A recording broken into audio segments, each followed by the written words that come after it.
Today, we're diving into a really powerful but super simple idea from Eckhart Tolle's The Power of Now. So what if the key to escaping all that anxiety and finding real peace wasn't stuck up in your mind, but was actually in the one thing you have with you every single moment? In this explainer, we're zeroing in on Chapter 6, which is all about using your own body as an anchor to the present moment. So let's get right into it. So, Tolle kicks things off by pointing out a problem that I think we can all relate to. That feeling of being completely lost in a never-ending stream of mental chatter. I mean, really think about it for a second. Have you ever been driving, or eating a meal, or even talking to someone, and you suddenly realize you weren't there at all? Your body was just going through the motions, but your mind, your consciousness, was completely lost in thought. Maybe worrying about the future, or replaying the past, or just stuck in some useless loop. Now, Tolle argues this isn't just some quirky little habit we have. He says it's a collective disease. We've become so identified with that little voice in our head that we actually believe we are that voice. And this constant stream of thoughts and judgments and labels, well, it creates a totally false sense of self, a mental idea he calls the ego. And this mind trap, it has some pretty serious consequences. See, when our identity is all wrapped up in this fragile mind-made ego, we end up living in a constant state of vulnerability. The ego always feels threatened, which is why, for so many of us, fear just becomes the background noise of our lives. We feel separate, cut off from the deep, deep peace that is our true nature.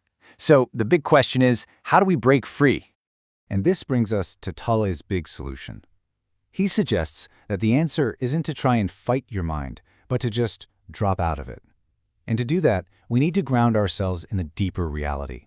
The gateway, our anchor to the present moment, is the body. Okay, so before we go any further, we got to understand this key concept, being. Now, don't try to grasp it with your mind. That's the trap. Just think of it as the silent, aware presence that's underneath all the noise.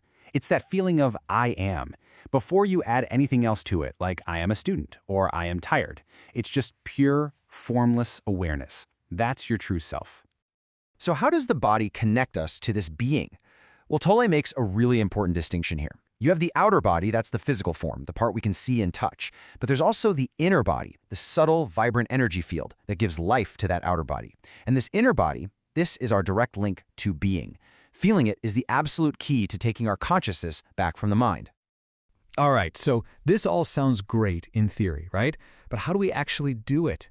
Let's get into the practical, nuts and bolts exercise that Tolle suggests. Now, Tolle uses this really powerful quote. The temple, he says, is your inner body, your connection to being. But there's a catch. A prerequisite for entry, you have to forgive. So why? Well, because holding on to grudges and grievances keeps you trapped right where you don't want to be, in your head.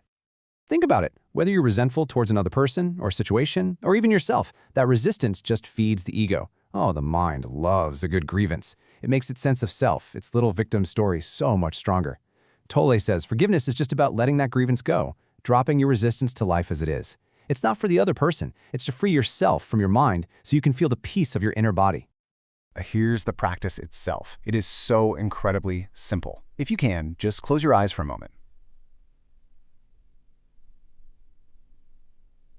Okay, now shift your attention away from your thoughts and direct it inside your body.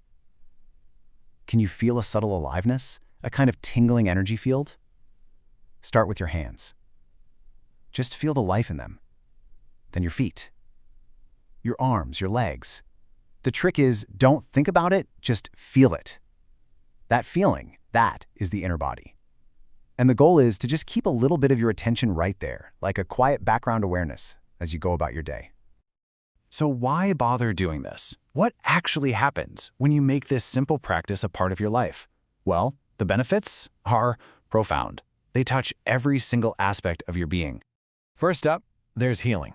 Tolle says that when you consistently bring your attention into your inner body, your immune system, both the physical and the psychic one, gets stronger. It's almost like every cell in your body wakes up and says, "Hey, thanks for noticing me." The body absolutely loves your attention. Next, it unlocks your creativity. See, when you're rooted in your body, you tap into a stillness, a much bigger intelligence that's beyond just thinking. This lets you use your mind more creatively and helps you break free from those old repetitive thought patterns. And finally, connection. When you listen to someone while you're feeling your inner body, you create this incredible space of non-judgmental presence. You're not just waiting for your turn to talk, you're actually truly listening. And that is the foundation for really deep, meaningful relationships. So yeah, by strengthening your body, unlocking creativity, and deepening your listening, this one simple practice can literally transform every single area of your life. Okay, but look, this isn't just about theory. The real power is in your own experience. So I want to invite you to try this out for yourself, right now, and just reflect on what you discover. Now, seriously, wherever you are, just pause for a second. Close your eyes if it helps. Take your attention away from me, away from the screen, and bring it fully into your hands. Don't look at them, just feel them from the inside out. Can you pick up on that subtle tingling, a warmth, just a sense of aliveness? Just stay with that feeling. So, what was that like? For some of you, it might have felt really peaceful. For others, like Tole points out, bringing attention inward can sometimes bring up some lingering emotions, maybe some agitation or unease. There's no right or wrong answer here. The whole point is to just notice what's there, without any judgment at all. And finally, here's a question to leave you with. Think about your daily routine. Washing the dishes, sitting in traffic, waiting in line at the store. How could bringing this subtle awareness of your inner body into just one of those activities transform it from a boring chore into an opportunity for peace and presence? I would genuinely love to read about your experience with that little exercise. What did you feel? What kind of challenges came up? Go ahead and share it in the comments below.